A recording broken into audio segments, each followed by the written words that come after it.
Welcome to a new episode of Badman Reviews in this brand new year. And I thought, what better way to celebrate the new year than to talk about all of my favorite games from said past year. Now, there are plenty of games back in 2016 that I didn't get the chance to play or just didn't find as entertaining as others did. So, if something you love isn't on this list, I don't care. Let's get this show on with number 10. Let's go. Truthfully, I was having trouble finding the last two entries for this list, so I had to really dig for these first two entries to begin with. So, starting off, we have Mario and Luigi Paper Jam, which truthfully wasn't super amazing, but for what it was, I still got some fun out of it, which I guess is enough to land on this number 10 spot. Like I said, really grabbing at straws for these first two entries. Number 9. Let's go. Now, Star Fox Zero is a game I was super excited for, but I wasn't able to afford until Boxing Day, so I haven't played much past the first few levels of the game. But from what I've played, I'm really enjoying what I've experienced, and I can't wait to continue playing it and reminiscing about the N64 days. I just have to get used to the controls, and I'll probably end up playing through the game a bunch of times to get all the different routes. Number 8. Let's go. This next entry is a game I really never expected to play this year, but I found myself walking into an EB Games one day, or for Americans, a GameStop, and the employee there ended up selling me on a game made by the same people who gave us Spyro the Dragon and Ratchet and Clank. I'm talking about Song of the Deep, the beautiful indie that's very reminiscent to past games like Metroid and Castlevania. The whole game takes place under the sea as you explore the ocean depths with your submarine and battle ancient monsters as you try to find your missing father. As you progress through the map, you'll find health and energy upgrades and money to buy new equipment for your ship, allowing you to go back and explore areas you couldn't reach before, whether that be fighting a strong current or blasting your way through a tough wall. Any Metroidvania fan would love this game. It's a fantastic throwback to a genre that doesn't get much love anymore in this day and age. So to see something like this on one of the store's shelves was a great sight for my sore eyes, and I would highly recommend picking it up for yourself. Number 7. Let's go.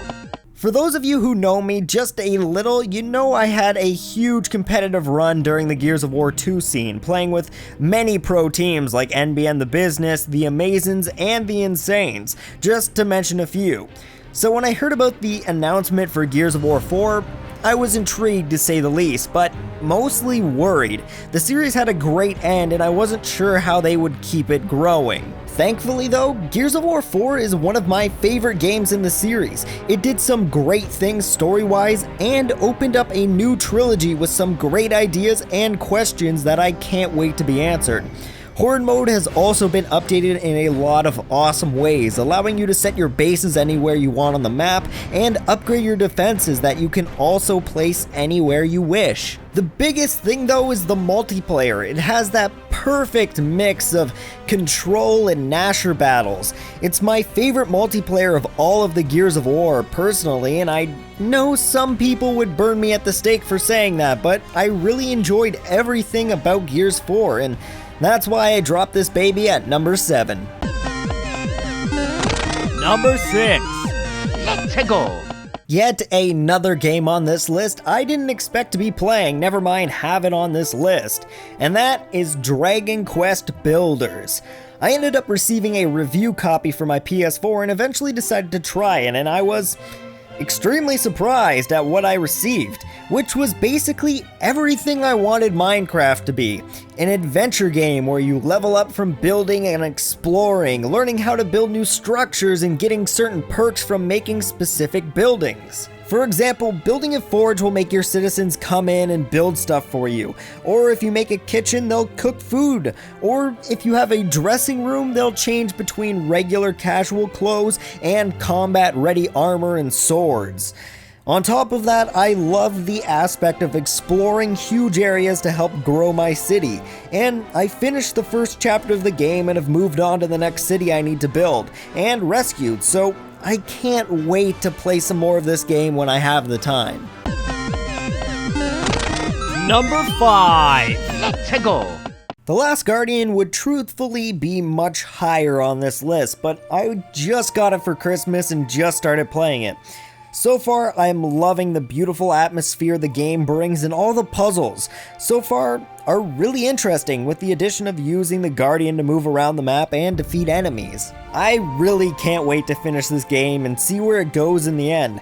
I have a feeling there'll be a lot of interesting twists and turns with the plot.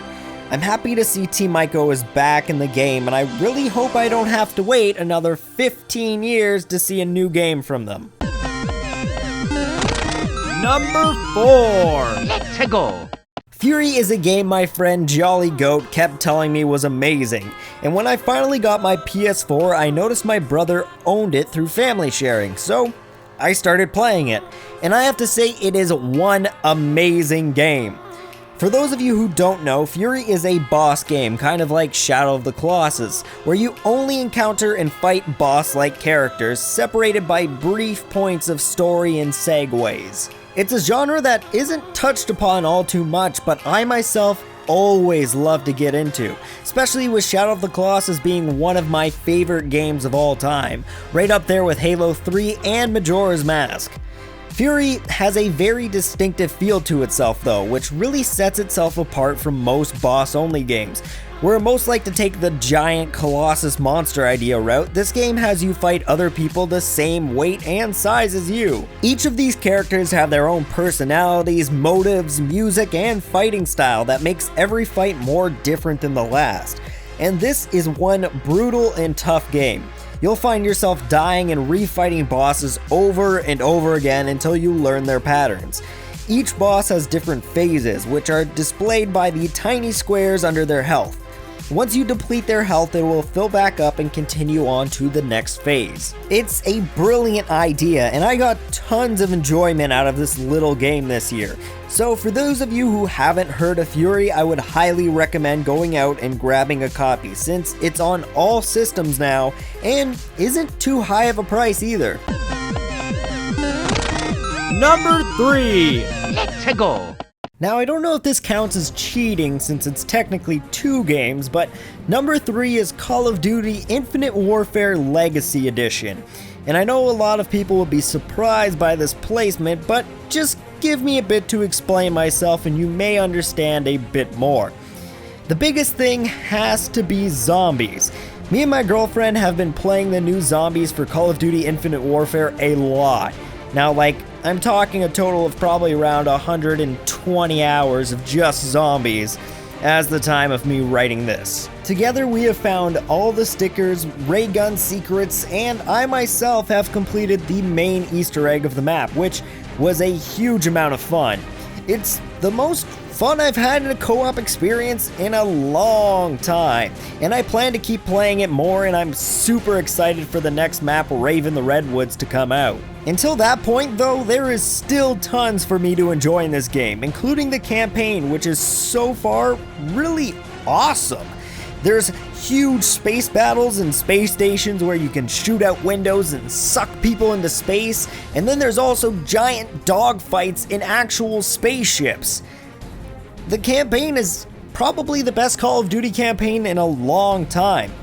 On top of that, I also have the fantastic HD remake of Call of Duty 4 to experience and play for multiplayer, and it's been more than an enjoyable experience to say the least. I'd say the only really bad part about this collection is the really crappy Infinite Warfare multiplayer, which I really can't stand a second of, but who needs that when I have Call of Duty 4 Remastered anyways? Number 2. Let's go.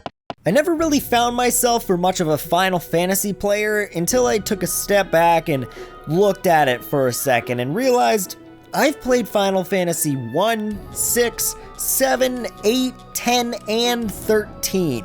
And recently with a review copy I was able to add Final Fantasy 15 to that list, and it was one fantastic emotional roller coaster. I love myself some open world exploration games, and Final Fantasy XV did a great job at that, allowing us to explore a huge world with tons of side quests, secret dungeons, and more.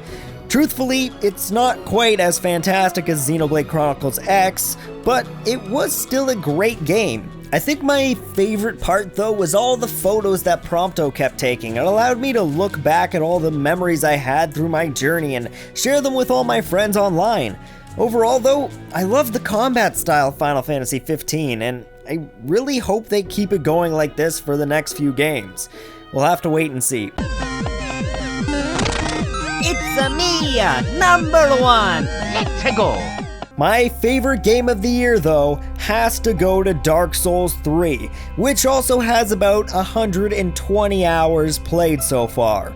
I had never played any Dark Souls games before Dark Souls 3 and never had any plans to, but my friend family shared it to me and convinced me to try it, and I couldn't have been more happy. It was the perfect mix of exploration, Zelda-style dungeon crawling, and challenge. It's that thrilling feeling of if I should keep pushing forward to possibly find a bonfire, or turn back and have to fight all the enemies I beat once again. Oh, and when you finally find that next bonfire, it's a most joyous occasion. Dark Souls just literally makes me feel amazing in every way, mixed with fantastic gameplay where every enemy can be a killer and bosses are super challenging events that you always look forward to. Plus, with the DLC added on top of that, it adds even more fun and excitement to come back to. Overall, this year was a pretty good year for gaming, and I know there are some awesome games I didn't get to touch yet, but I'm looking forward to 2017 to see what VR brings us, plus a Nintendo Switch with a new Zelda game will be given to me very soon. I cannot wait. But until then, I'll see you all in the next episode.